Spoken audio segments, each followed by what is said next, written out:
15 வயசு இருக்கும் உங்க அண்ணனுக்கு.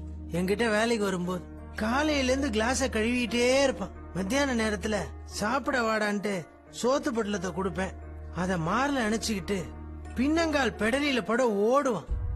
எங்கடான்னு கேப்பேன். தம்பிகளுக்கு சோறு தரேன். அப்ப உனக்குடாம்ப எனக்கு டீயே போதும் பாயம்பா. மாஷா அல்லா, டீ குடிச்சே உங்களை வளர்த்தான்டா. அவன் குடிச்சு பழகிட்டான், நான் கொடுத்து பழகிட்டேன்.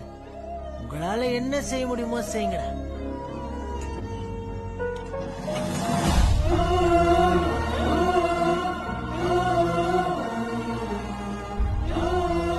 அண்ணன் லைஃப்ல நமக்காக எல்லாமே செஞ்சிருக்காங்க. அவனுக்காக ஒண்ணுமே செஞ்சுக்கல. இனிமே நமக்கு எந்த சந்தோஷமும் வேண்டாட்டா. என்ன கஷ்டப்பட்டாவது அண்ணனுக்கு ஒரு கல்யாணம் பண்ணி வச்சிருவோம்டா. நடக்குமா? நடக்கும்.